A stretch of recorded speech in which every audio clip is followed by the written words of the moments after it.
በስመ አብ ወወልድ ወመንፈስ ቅዱስ አሐዱ አምላክ አሜን።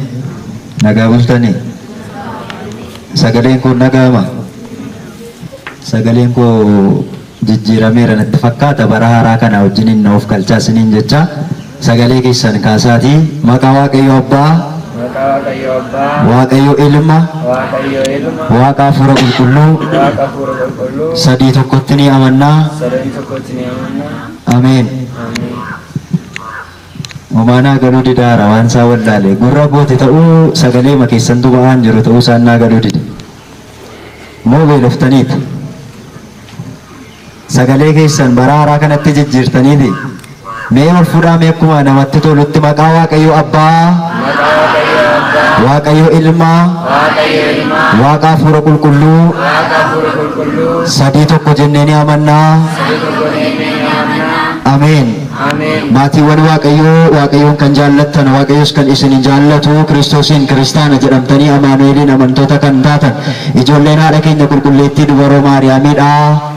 Nagaa galata Waaqayyoon isin gaafadha akkam jirtu akkamiyyoo nageessanii ameen. Maqaan Waaqayyo keenya fayyisaan keenya uumaan keenya Sillaaseen akka arjummaasaaf akka gara laafummaasaatti baroota jijjiiree ofiisaa baraan kan jiraatu baroota isa moofaa dabarsee bara haaraa kana keessatti umurii keenya irratti bara qalbii jijjiirannaa kan nuuf dabale galanni ulfinni ol teessoo isaa Maariyaam irratti isaa qaqqabu sababii fayyina keenyaa kan taate gogee garraamii qulqulleettii qulqullootaa obboleettii ergamoota abaaboo gannataa kan taate haati Waaqayyo duhuroon Maariyaam uumaadhaa gaditti uumama jiran hundumaa gararraatti maqaan ishee kan kabajameetiif kan ulfaatee nuuf haa ta'u. Yeroo hundumaa guyyaa deemsa keenya irratti halkan yeroo ciisicha keenyaadhaa libsuu ijaatiif illee eegumsi isaanii nurraatii kan addaan hin baane ergamoonni Waaqayyoodhaa akka aangoo isaaniitti kabajnii fi ulfinni isaaniif haa ta'u. Egaa akka eeyyama Waaqayyootti dubbii sagalee Waaqayyoodhaa daqiiqaa muraasaatiif wajjiniin barannaa mata duree taasisnee kan nuti wajjiniin ilaallu hojii duuka bu'ootaa yookiis immoo hojii ergamootaa boqonnaa 8 lakkoofsa 31 irratti jecha argamu mata duree taasisneetu waliin ilaalla. Sagalichis akkas jedha: attamittan hubachuu danda'a. Jechi kun kan inni argamu hojii ergamootaa boqonnaa 8 lakkoofsa 31 irratti jecha argamudha. Attamittan hubachuu danda'a. Waaqayyo Waaqni keenya hubannaa ittiin sagalee kana hubannu hunduma keenyaaf nuuf haa kennu. Egaa saboottan Waaqayyo barreessaan jecha kanaadhaa qulqulluu abbaa keenya ogeessicha Luqaasidha. Luqaas jecha kana habarreessuyyuu maleessa jecha dubbatame kana nuuf haa kattabuyyuu maleessa jechi kun garuu namni ittiin dubbatame nama biyya Itoophiyaa kan ta'e yookiis to'ashii biyya Itoophiyaa kan ta'e Jaandarabaa Baakos jedhamudha. Jaandarabaa Baakos jedhamu biyya Itoophiyaa kana yookiis lammii biyya Itoophiyaa kan ta'e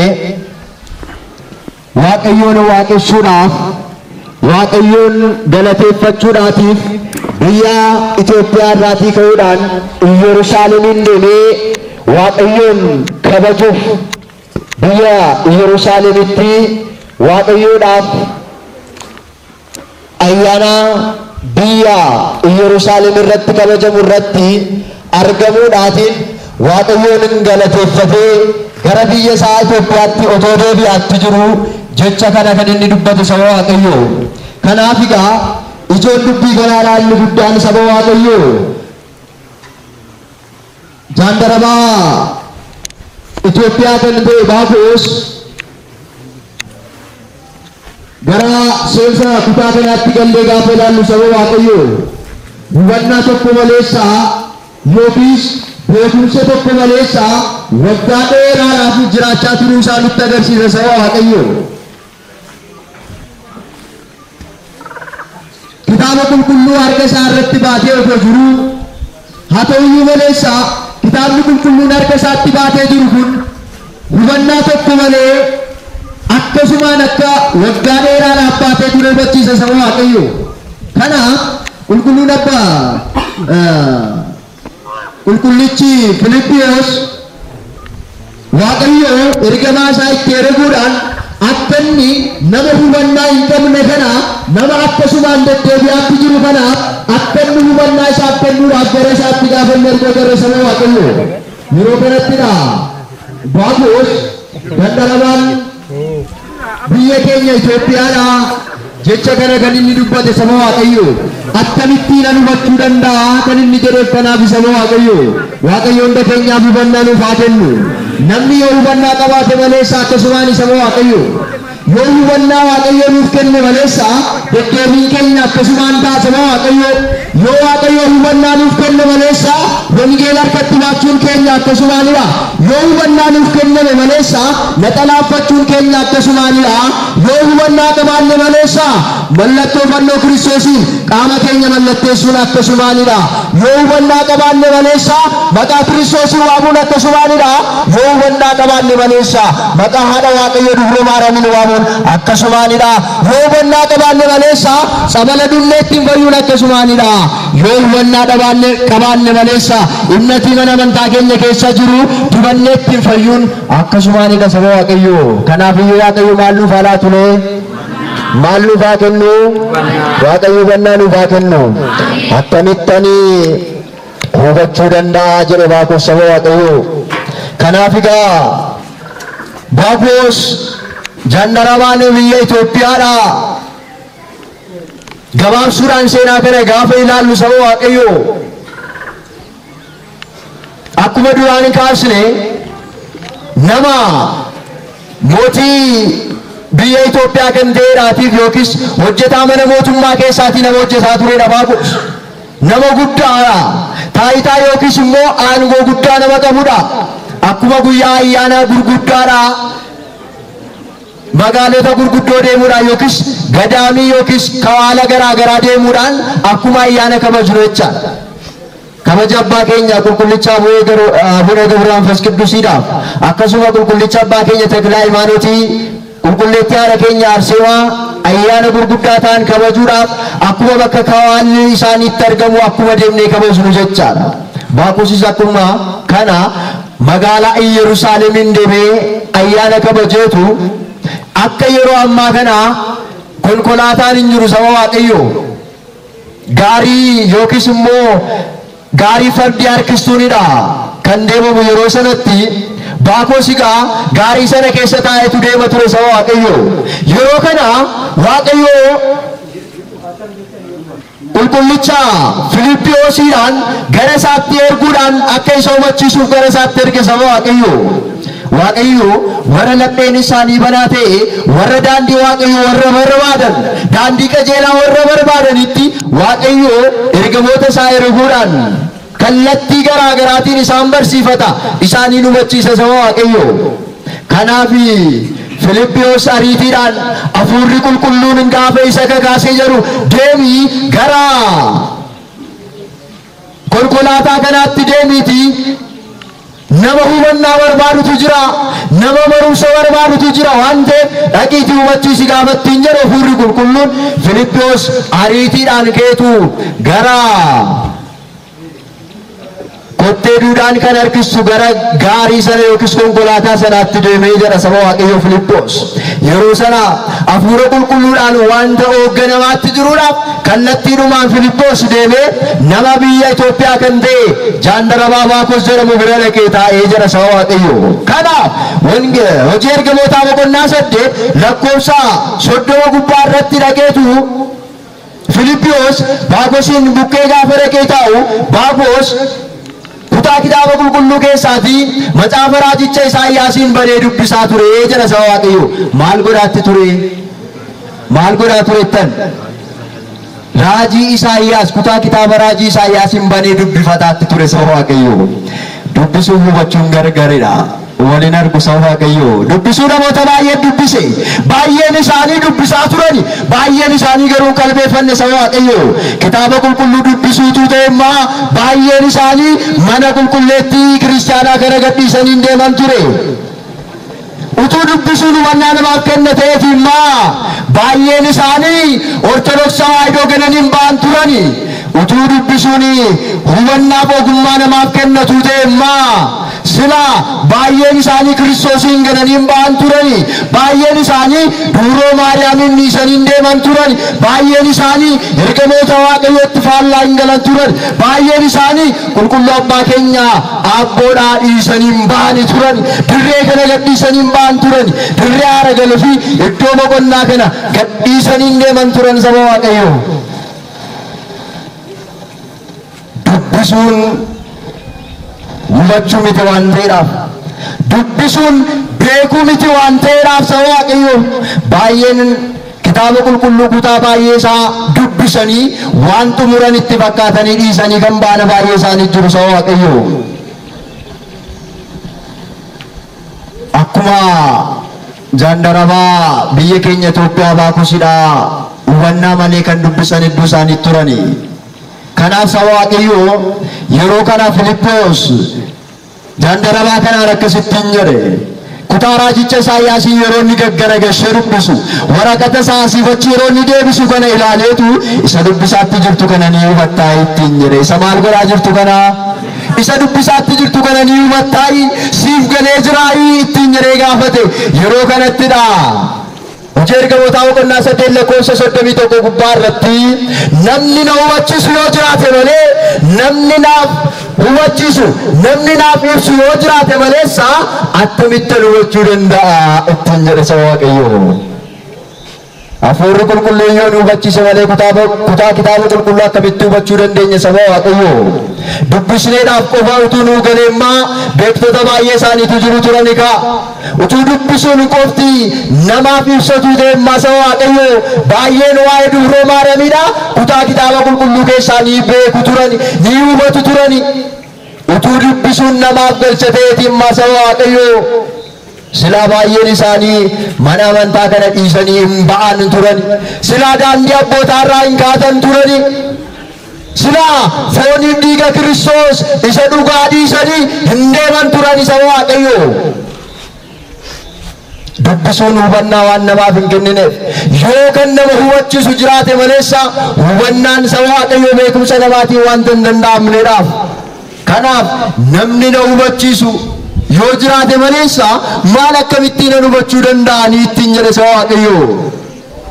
Yeroo kana Filiphos akka isaaf galutti, akka inni hubachuu danda'utti kutaa raajicha Isaayyaas kana isa hubachiisuu jalqabe saba Waaqayyoo. Akka isaaf galutti, akka inni beekuu danda'utti, akka isaaf galutti isa hubachiisuu danda'e. Afaan isaatiin, qooqa isaatiin akka inni dhaga'utti saba Waaqayyoo. Yoo qooqa isaa hin taane immoo akkamitti hubachuu danda'a ree? Fardaaf lafa ta'a waliin argu. Garaadhaaf dugda ta'a. Gamaaf gamana ilaala wal arguu hin danda'an jechaadha. Kanaaf Baakos kutaa raajii kana hubachuudhaaf dhaga'uutu sarara jiraata saba Waaqayyoo. Namni tun dhaga'een akkamittiin hubachuu danda'a ree? Namni yoo dhaga'e maleessa akkamitti hubachuu danda'a? Nama tokko yoo waamtani yoo gurri isaas hin dhaga'e malee akkamittiin isin jalaa hubachuu danda'a saba Waaqayyoo? Nama gurri isaa hin dhageenye akkamittiin waamtu? Maaliin waamtu beenatti ma? Milikkitaan waamtu miti. Milikkitaanidha kan waamu. Sunuu yoo inni ijaan isin ilaalaatti jiraate yoo qalleeyyiinsa ijni isaa isin irra jiraate milikkitaan akkas jettanii waamuu dandeessu. Kanarraan kan hafe nama gurri isaa isin hin dhageenye kottu yoo jettanii iyyitanii qoonqoo keessantu isin dhukkuba malee namni sun isin dhagaare tole jedhee isin hin dhaga'u. Kanaaf saba Waaqayyoo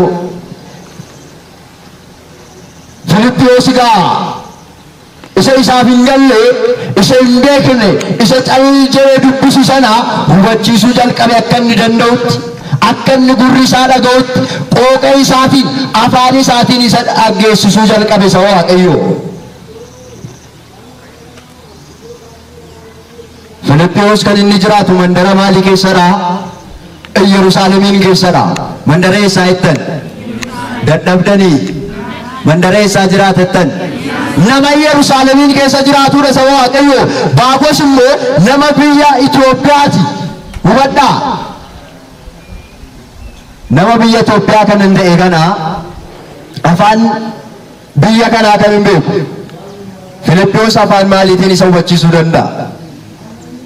Afaan maaliitiin? Arabiffaanidha? Ingiliffaani? Ingiliffaa yoo jenne Baakos isa hin beeku. Afaan biyya isaa ta'uu qaba. Afaan inni ittiin dhaga'uu danda'u, gurri isaa kan ittiin dhaga'u, waa'ee kitaaba qulqulluudhaa kan inni ittiin hubachuu danda'uudhaan hafuurri qulqulluun isaatiif ibsee Filiphosiidhaaf Baakosiin hubachiisuu jalqabee jedha saba Waaqayyo. Baakos hubachuu jalqabe yeroo kana isaatiif gale. Ati waa'ee eenyu dubbataa jirta? Waa'ee eenyuti kanatti dubbattu?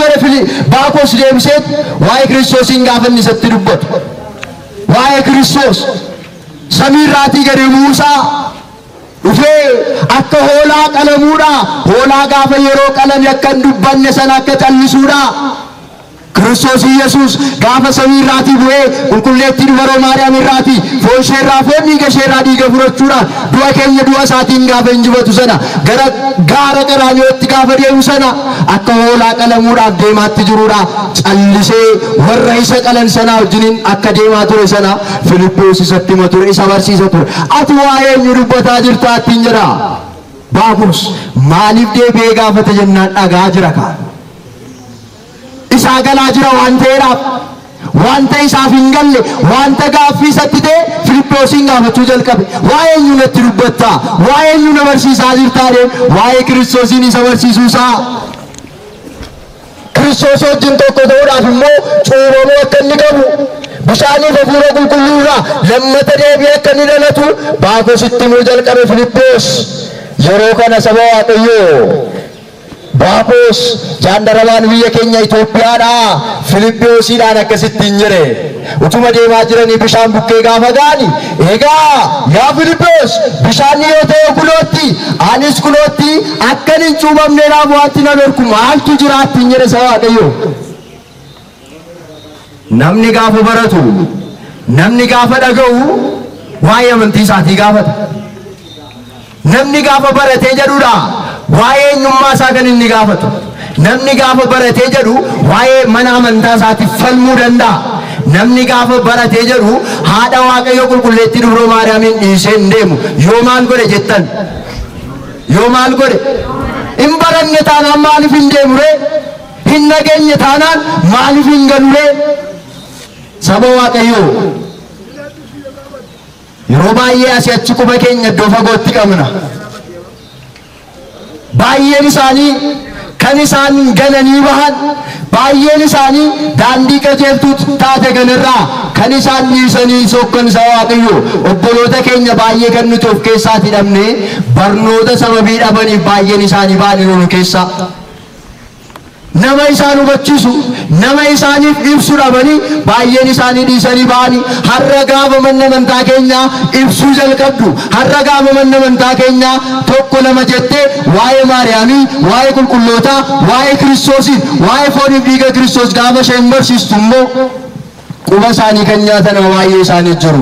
Eeyyama Waaqayyoo yoo ta'e immoo obboloota keenya baay'ee isaanii warra dhabne akka fedhaaf ayyama isaatiitti qalbii isaanii jijjiirratanii nu gidduu dhaabbatanii Waaqayyoon wajjiniin akka galateeffannu immoo abdii qabna. Waaqayyo nama sanaan waa taasisu. Kanaaf egaa saboottan Waaqayyoodha. Qulqulluun abbaan keenya Baakos erga barateetii, erga hubateetii cuubamuudhaan gara biyya keenya Itoophiyaatti dhufee sirna cuuphaadhaallee geggeessuu kan jalqabe. Kiristoositti amanuudhaan Waaqayyoodhaa wajjiniin akka jiraachuu hin danda'amu, amantaa dhugaarra akka deddeebinuuf qulqulluun abbaan keenya Dandarabichi biyya keenya Itoophiyaa Baakos akkuma qulqullichi Filiphosiidhaa isaaf ibsetti amantaa sana irratti jabaateeti kan inni dhaabate saboottan Waaqayyoo.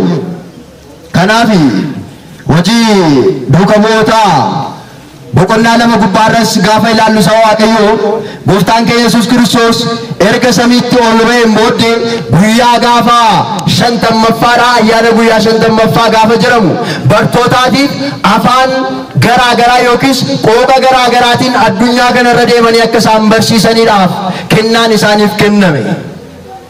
Bartoonni kan isaan beekan dura mandara Yerusaalem keessaati yookiis magaalaa Yerusaalem keessaati walitti qabamanii bartoonni afaan isaan dubbatan afaan Yerusaalemiinidha.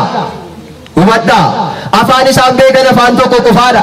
Garuu addunyaan kun afaan garaagaraa qabdi saba Waaqayyoo.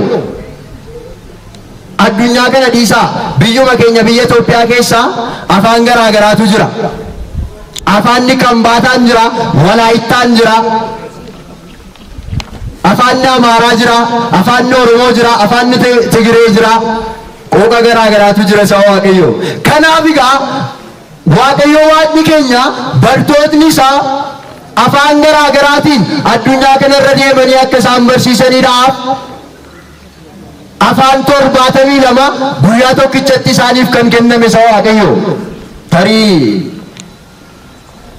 gaafa akkas jedhamu namoota baay'eetti gaaffii ta'uu danda'a. Mallattoon gaaffii isaan keessatti uumamuu danda'a saba Waaqayyoo gaafa kun dubbatamu.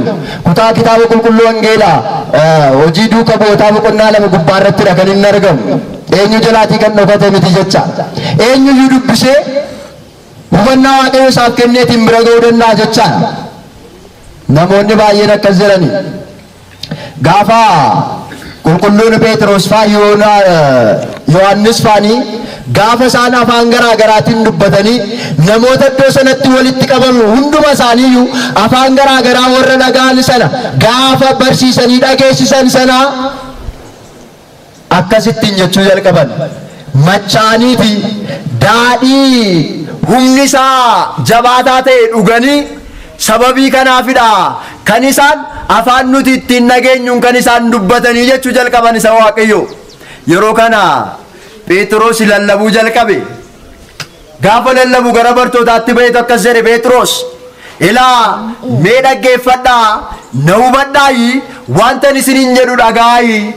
Amma yeroon isaa ganamadha. Ganama keessaa sa'aatii 3 kanarratti akkamittiin namni dhugaatii daadhii jabaa dhuguudhaan yeroo kanaan namni akkamittiin machaa'uu danda'a? Lakki nuti machoofne miti. Waaqayyo Waaqni keenya duraan dursee gara samiitti otoo hin bahin waadaa nuuf galee ture. Kan isin jajjabeessu jajjabeessaa abbaa biraa dhaqeetan isin erga, isin immoo hanga sanatti Yerusaalemiin keessa tura nuun jedhee ture. Kanaaf hafuura qulqulluu Waaqayyo samiirraatii nuuf ergee isaan dubbataatti jirra malee nuti machoofne miti jedhan. Phexros lallabuu jalqabe. Gaafa maal ta'u? Gaafa hafuurri qulqulluun isaaniif kenname afaan garaagaraatiin gaafa namoota dhageessisuu jalqaban. Kanaan dura qooqa tokkittiidhaan dubbatu namni dhaga'u nama muraasa qofa ture. Warroonni kaan callisanii gaafa warri kaan ameen jedhan wajjinii ameen jedhu. Bara baay'ee akkasittiin ture saba Waaqayyoo. Waggoota baay'eedhaaf akkaataa kanaan dabarsine. Sagalee kana wajjin jirtu hin dadhabne miti. Yoo dadhabdan irraa keessan natti maashii waan isin itti maa gidduutti. Kanaaf saba Waaqayyoo yeroo baay'eedha gaafa namoonni ameen jedhan wajjin ameen jechaa, gaafa namoonni jilbeenfatan wajjiniin ilaalaa jilbeenfachaa baroota baay'eedhaa dabarsanii turanii saboonni Israa'el keessatti walitti kan qabaman. Guyyaa gaafa ayyaana 50ffaa garuu hundumtuun dhagaa. Wanta isaan jedhan sana, wanta isaan barsiisan sana, Phexros kan dubbatu sana dhaga'uu jalqaban. Hundumtuu wal ilaaluu jalqabe. Nama abjuu keessa jiru isaanitti fakkaate saba Waaqayyoo. Waa tokko si gaafadhu. Gaafa abbootiin sirna qulqulleessaa keessattis haa ta'u yookiis abbootiin yookiis luboonni utuu daandii irra deemaatti jiranii gaafa itti dhuftani ammallee dhibeen koronaa dhowweera ta'ee as jira ta'ee isaanaan galu iddoo baay'eetti dhowwee jira abbootii gaafa gartanii fannoodhaan eebbifamtu miti fannoodhaan eebbifamtu miti. Kanaaf yeroo sana gaafa abbootii agarru akkasittiin jenna iftuun jennaan miti akkas miti yeroo sana lubni suni fannoo sanaan nu eebbisa erga fannoo sanaatiin eebbifamne booddee maalittiin jennaan maalittiin jenna yiftuuniittiin jennee isaan immoo fannoo sanaan nu eebbisanii Egzaabeeriif taanuun jedhu akkas jedhu miti moo asii waan biraa jedhu akkasumadha isa booda nu deebisne maal jennaan yiftuun gaafa isaan jedhan maal jennaan akkasittiin yoo jiraanne gaariidha garuu baroota baay'eedhaan saboottan Waaqayyoo baay'een jechaadha luboota wajjiniin kan wal lolan baay'eetu jiru nama lubaa wajjin wal lolaa agartanii beektanii isin hin agarree yiftuunii gaafa jedhan Egzaabeeriif taa jedha lubni yeroo san ammas itti deebi'eetu amantoonni yiftuunii jedhuun deebisaniitu maaliif isinitti fakkaata waa'ee dhageetti dhabuunidha abbaa keenya nuyi kaayii yoo ittiin jenne isaan immoo erga nuyi kanii Waaqayyo cubbuu kee irraa balleessaa kee hunduma isaayyuu sirraa ati hiikuu gaafa jedhan nuti immoo maal jennaan Ameen ittiin jenna wal dhaga'uun akkasittiinidha Waaqayyo baroota keenya isaafi wal dhageenye akka wajjiniin jiraannuuf tolaaf eeyyama isaa nuuf haa ta'u kanaaf egaa Phexrosiidhaan gaafa inni barsiisu hundumtuu dhaga'uu jalqabani waa'ee barnoota isaanii dhaga'aniitu kanaaf ittiin jedhani Phexrosiidhaan yaa Phexros jedhan bartoota warra kaaniinis kanaaf nuti maal gochuun nurra jiraata ittiin jedhan amma oo dhagaatti jirra amma oo hubataatti jirra hafuurri qulqulluun isiniif kenname akka nu barsiisaatti jirtan barnoota keessan dhagaatti jirra maal goonuree jennaan bara isa isin hafe miti bara isa darbe mitiiti bara isa kanaan booda Waaqayyoodhaa wajjiniin akka jiraattaniidhaaf isa darbeedhaaf qalbii keessan jijjiirradhaati Waaqayyoo wajjiniin tokko taa'ii isaaniin jedheedha yeroo kanatti battaluma sanatti barnoota Phexrosii dhaga'uudhaan namni 5,000 battala sanatti cuumame Kiristoositti amane galanni Waaqayyoodhaaf haa ta'u maleessa wal dhaga'uun akkasittidha saba Waaqayyoo wal dhaga'uun akkasittinidha gaafa namni waa'ee kitaaba qulqulluu gaafa namni dubbatu yoo inni taa'ee dhaggeeffatu dhaga'e maleessa akkasumaanidha saba Waaqayyoo kanaaf barumsa Phexrosiidhaan dhaga'uudhaan namni 5,000 erga cuumamanii booddee deebi'uudhaan namni 8,000 walumaa galatti barnoota isaanii dhaga'uu irraatii kan ka'e nama 15,000tu cuubamuudhaan daandii Waaqayyoo irra bu'uudhaan Kiristoositti amane saba Waaqayyoo gara mata duree keenyaa isa jalqabaatti gaafachaas deebinu hojii duuka boodaa yookiis hojii ergamootaa boqonnaa 8 lakkoofsa 31 irratti mata duree akkuma ilaallee akkamittiin hubachuu danda'a akkuma jedhe Baakos saba Waaqayyoo hubannaa nu barbaachisa hubannaadhaaf immoo saba Waaqayyoo yoo dhageenyedha namni yoo nu hubachiisedha yoo kan nu barsiisu yoo kan nuuf ibsu nu bira jiraate maleessa hubachuu dandeenyu saba Waaqayyoo hubachuudhaaf nama nu barsiisu nu barbaachisa kanaaf kan nu barsiisu immoo akka nuuf galuttidha akka nuti dhageenyuttidha mee amma waltajjiirraa namni fakkeenyaaf anamma afaan Arabiffaatiin dhalatuun barsiisaatti jira ta'eeti as keessaa namni na dhaga'u jira ani hin beeku beeka jedheetan miti tarii isatti deebisa akka naan hin jedhu afaan Arabiffaallee hin beeku amma tun afaan Arabiffaatiin namni isin barsiisaa jira ta'eeti silaa hin dhageessu hin dhaga'amu ture saba Waaqayyoo kanaaf inni nu barsiisu akka nuti dhageenyutti yoo nu barsiise ta'a saba Waaqayyoo kanaafidha baroota keenya isa nu hafe garagaruu garuu waan ta'uumaa wangeelos akka dhageenyu akka hubannutti abbootiin keenyas gaafa nu eebbisan kadhannaas gaafa taasisu waaqayyo nu dhagaa jennee afaan keenyaan akka isa galateeffannu.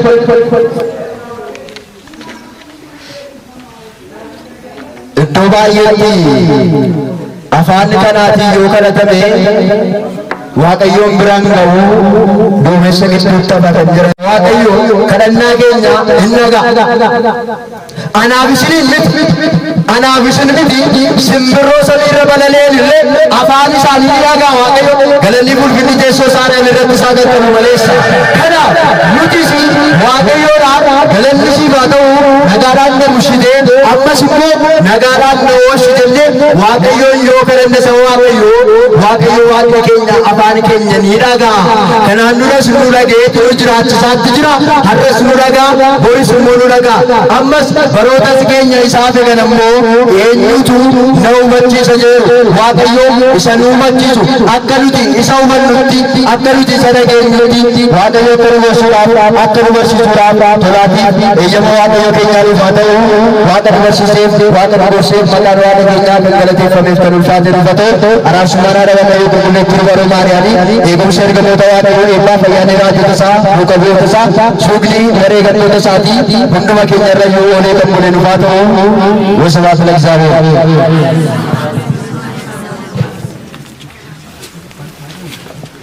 Amin.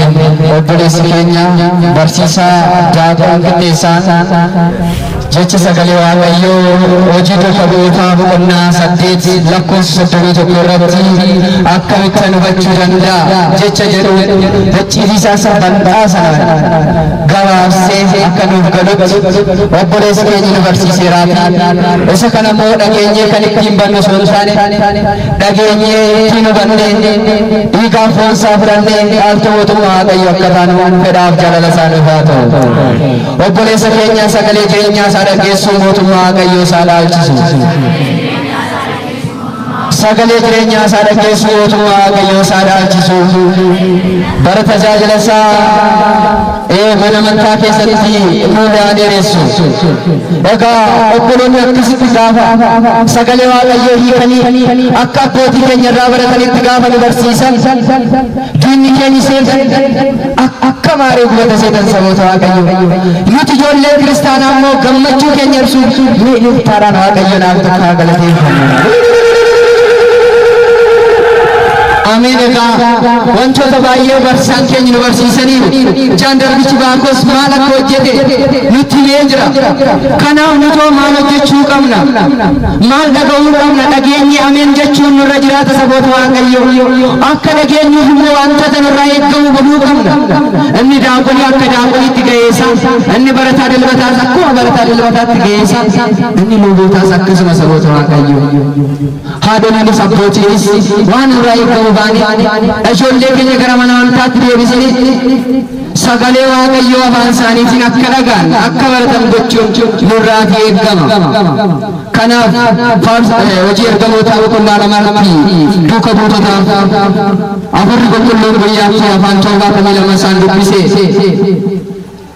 Yeroo dubbatan namoonni dhagaan hundumtuu maal jaroonni kun hin machaa'ani moo maal ta'aniin Phexros lakkisaatiin isaas bariidha homaa hin qammamne jedhee har'as namoonni baay'een gaafa dhufan gaafa nuti afaan Oromootiin wangeela barsiisnu as keessatti baay'een isaanii Ortodoksii tawaahidoo wangeela ni barsiisti yoo afaan Oromootiin ni barsiisti jedhanii an baay'ee gunguman hedduun jiru saboota waaqayyoo ni barsiisti koottaatii baradhaa qalbii jijjiirradhaa malee.